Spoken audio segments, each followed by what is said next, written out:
नमस्कार छात्रों, मैं कुसुमलता उप्रेती आपकी आज कक्षा 7 का पाठ 4 लता मंगेशकर पढ़ाने जा रही हूँ।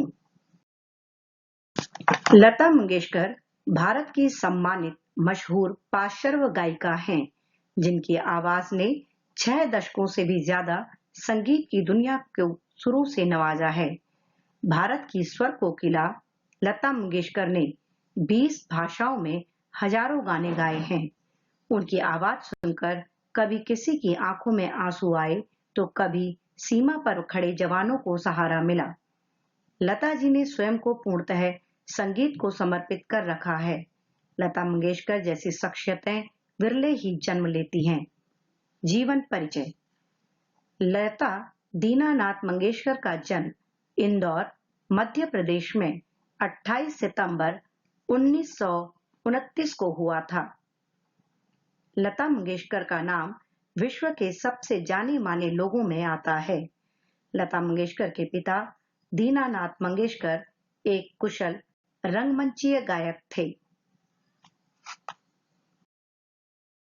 दीनानाथ जी ने लता को तब से संगीत सिखाना शुरू किया जब वे 5 साल की थीं। उनके साथ उनकी बहनें आशा, उषा और मीना भी सीखा करती थीं। लता अमान अली खान साहिब और बाद में अमानत खान के साथ भी पढ़ी। लता मंगेशकर हमेशा से ही ईश्वर के द्वारा दी गई सुरीली आवाज, जानदार अभिव्यक्ति व बात को बहुत जल्द समझ लेने वाली अविश्वसनीय क्षमता का उदाहरण रही हैं।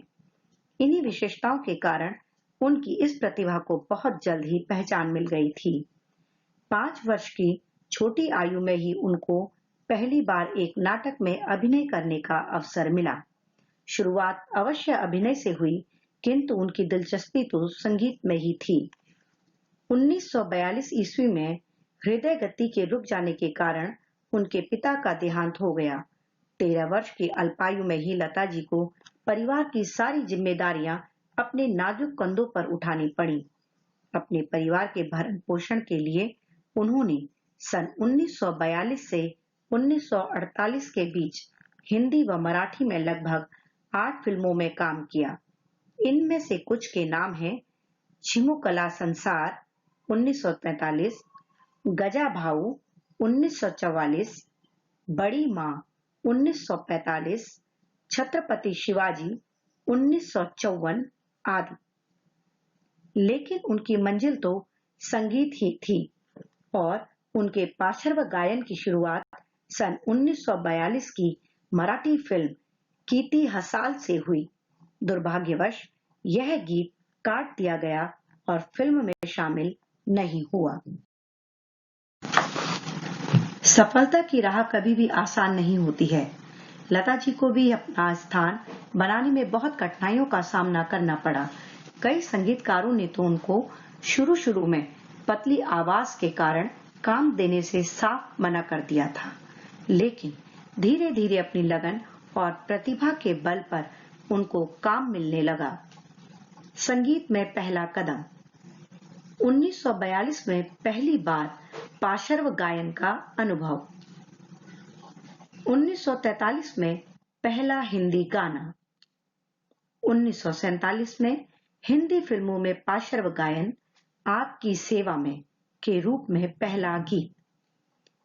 नाम गुम जाएगा, चेहरा ये बदल जाएगा, मेरी आवाज ही पहचान है, गर याद रहे। यह गीत लोग कभी नहीं भूल सकते और लता जी का व्यक्तित्व भी इस गीत से झलकता है कि भले ही नाम गुम जाए या चेहरा बदल जाए, पर उनकी आवाज कोई नहीं भूल सकता। लता जी की अद्भुत कामयाबी ने उनको फिल्मी जगत की सबसे मजबूत महिला बना दिया था। लता जी को सर्वाधिक गीत रिकॉर्ड करने का भी गौरव प्राप्त है। फिल्मी गीतों के अतिरिक्त उन्होंने गैर फिल्मी गीत भी बहुत खूबी के साथ गाए हैं। लता जी की प्रतिभा को पहचान मिली सन 1947 में, जब फिल्म आपकी सेवा में उन्हें एक गीत गाने का मौका मिला। इस गीत के बाद उन्हें फिल्म जगत में एक पहचान मिल गई और फिर एक के बाद एक कई गीत गाने का मौका मिला। इनमें से कुछ प्रसिद्ध गीतों का उल्लेख करना यहाँ अप्रासंगिक न होगा, जिसे उनका पहला प्रसिद्ध गीत कहा जाता है वह 1949 में गाया गया आएगा आने वाला, जिसके बाद उनके प्रशंसकों की संख्या दिनों दिन बढ़ने लगी। इस बीच उन्होंने उस समय के सभी प्रसिद्ध संगीतकारों के साथ काम किया। अनिल विश्वास, सलील चौधरी, शंकर जयकिशन, एस.डी. बर्मन, आर.डी. बर्मन, नौशाद, मदन मोहन, सी रामचंद्र इत्यादि सभी संगीतकारों ने उनकी प्रतिभा का लोहा माना। लता जी ने 2 आंखें 12 हाथ, 2 बीघा जमीन, मदर इंडिया, मुगले आजम आदि महत्वपूर्ण फिल्मों में गाने गाए हैं। आपने अपनी आवाज के जादू से महल, बरसात, एक थी लड़की, बड़ी बहन आदि फिल्म की लोकप्रियता में 4 चांद लगाए। इस दौरान आपके कुछ प्रसिद्ध गीत थे ओ सजना बरखा बहार आई, परख 1960, आजा रे परदेसी, मधुमती 1958, इतना ना मुझसे तू प्यार बढ़ा, छाया 1961, एहसान तेरा होगा मुझ पर, जंगली 1961, ये समा, जब जब फूल खिले 1965 इत्यादि।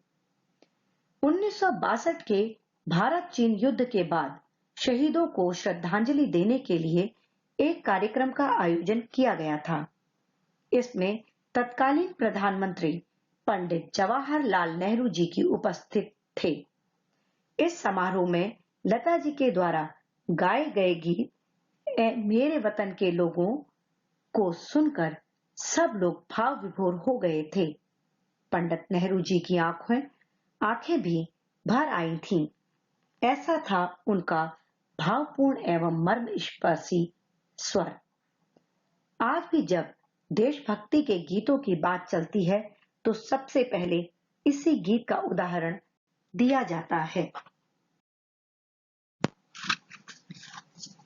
पाश्चात्य धुन पर आधारित हो या फिर लोक धुन की खुशबू में रचा बसा हो, हर गीत को लता जी अपनी आवाज के जादू से ऐसे जीवन रूप में पेश करती हैं कि सुनने वाला मंत्रमुग्ध हो जाता है। सांगीतिक उपलब्धियों के लिए लता जी को अनेक पुरस्कारों से नवाजा गया। संगीत जगत में अविस्मरणीय योगदान के लिए लता जी को मिले कुछ प्रमुख पुरस्कारों के नाम हैं। पहला, फिल्म फेयर पुरस्कार 1958, 1962, 1965, 1969, 1993 और 1994। दूसरा, राष्ट्रीय पुरस्कार 1972, 1975 और 1990। तीसरा, महाराष्ट्र सरकार पुरस्कार 1966 और 1967। चौथा, लाइफ टाइम अचीवमेंट पुरस्कार फिल्म फेयर 1993, स्क्रीन 1996, जी सिने 1999, आईफा 2000 और स्टार डस्ट 2001। सन 1999 में उन्हें फिल्म जगत का सर्वोच्च सम्मान दादा साहेब फाल्के पुरस्कार दिया गया। 6. सन 1997 में महाराष्ट्र भूषण पुरस्कार से सम्मानित किया गया। 7. पद्म भूषण 1969, पद्म विभूषण 1999, भारत रत्न 2001। 8. सन 2001 में नूरजहां पुरस्कार से सम्मानित किया गया। लता मंगेशकर जी को पहली बार सबसे बड़ा मौका फिल्म महल से मिला। उनका गाया गीत आएगा आने वाला बहुत प्रसिद्ध हुआ था। लता मंगेशकर जी ही एकमात्र ऐसे जीवित व्यक्ति हैं जिनके नाम से पुरस्कार दिए जाते हैं। लता मंगेशकर जी अभी भी रिकॉर्डिंग के लिए जाने से पहले कमरे के बाहर अपनी चप्पलें उतारती हैं और हमेशा नंगे पांव गाना गाती हैं। लता मंगेशकर ने आनंद गान बैनर तले फिल्मों का निर्माण भी किया है और संगीत भी दिया है। लता जी को संगीत के अलावा खाना पकाने और फोटो खींचने का भी शौक है। इस प्रकार से आपको समस्त पाठ को पढ़ा दिया गया है। मैं आशा करती हूँ आपको ये पाठ पूरी तरह समझ में आया होगा। अब इसमें शब्दार्थ दिए गए हैं, यही आपके डिक्टेशन वर्ड्स भी कहलाते हैं। और जो ये शब्दों के अर्थ सामने दिए गए हैं, इन्हें आप अच्छी तरह अपनी कॉपी पर लिखेंगे और याद करेंगे। मैं इन्हें आपकी सुविधा के लिए बोल देती हूँ। दशक, 10 वर्ष का समय। नवाजा, विभूषित किया। विरले, दुर्लभ। अभिव्यक्ति, प्रस्तुत करने का तरीका। मंत्र मुग्ध, वशीभूत। अविश्वसनीय, जिस पर विश्वास ना हो। अप्रासंगिक, प्रसंग से हटकर। मर्म स्पर्शी, मन को छूने वाला। पाश्चात्य, पश्चिम से संबंधित। अविस्मरणीय, कभी ना भुला सकने वाला।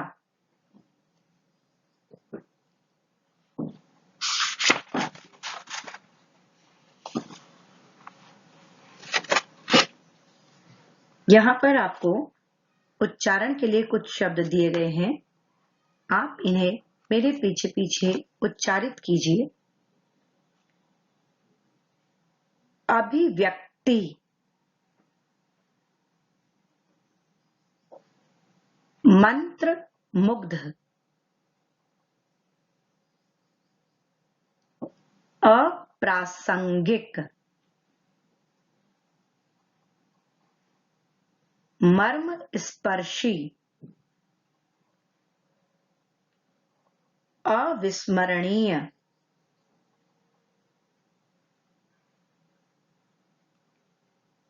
प्रश्न 2, सोचकर प्रश्नों के उत्तर दीजिए। प्रश्न क, लता जी को स्वर कोकिला क्यों कहा जाता है? ख, लता जी को पहली बार पहचान कब मिली?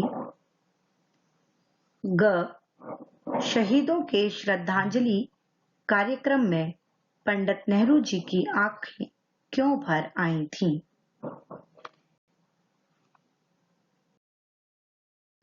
सही उत्तर पर सही का चिन्ह लगाइए। क, लता जी का जन्म कहाँ हुआ था? मुंबई, इंदौर, भोपाल। ख, लता जी का पहला प्रसिद्ध गीत कौन सा था? आजा रे परदेसी, ये समा, आएगा आने वाला। ग, लता जी को भारत रत्न से कब सम्मानित किया गया? 2001, 2005, 1998। घ, लता जी ने किस बैनर के तले फिल्मों का निर्माण भी किया है? आर के बैनर, राजश्री बैनर, आनंद गान बैनर। सही कथन पर सही तथा गलत कथन पर गलत का चिन्ह लगाइए। क, लता जी ने 18 भाषाओं में 25,000 गाने गाए हैं। ख, लता जी की 4 बहनें थीं। ग 1942 में लता जी के पिताजी का देहांत हो गया। घ लता जी के पार्श्व गायन की शुरुआत कीर्ति हसाल से हुई थी। ड़ 1967 में लता जी को पद्म भूषण से सम्मानित किया गया। भाषा बोध। निम्नलिखित शब्दों के अर्थ लिखकर वाक्यों में प्रयोग कीजिए। अविश्वसनीय, अप्रासंगिक, अभिव्यक्ति, मर्मस्पर्शी, सर्वोच्च। निम्नलिखित शब्दों के दो दो पर्यायवाची लिखिए। क विरले, ख प्रसिद्ध, ग पुरस्कार, घ आंसू, ड़ वृद्धि, च देश, छ अद्भुत, ज विभूषित। पाठ में प्रयुक्त कुछ विशेषण शब्दों को ढूंढकर नीचे लिखिए तथा उनके भेद लिखिए। विशेषण, भेद, विशेषण, भेद। लिखित प्रश्न। निम्नलिखित प्रश्नों के उत्तर कॉपी पर लिखिए। क लता जी का जन्म कब और कहाँ हुआ था? ख लता जी ने गायकी की शिक्षा कब और किससे ली थी? ग लता जी की राह आसान क्यों नहीं थी? घ सन 1962 के भारत चीन युद्ध के बाद शहीदों के श्रद्धांजलि कार्यक्रम में क्या हुआ था? ड़ लता जी की कुछ महान उपलब्धियों के बारे में लिखिए। प्रिय छात्रों, आपको यह पाठ पूरा पढ़ा दिया गया है। इसमें आए समस्त अभ्यास कार्य, प्रश्नोत्तर आदि को आपको पढ़कर सुना दिया गया है। इन सभी से संबंधित उत्तर आपको व्हाट्सएप पर और स्कूल के पोर्टल पर क्लास वर्क तथा होमवर्क के रूप में दे दिए जाएंगे। आपका दिन मंगलमय हो। धन्यवाद।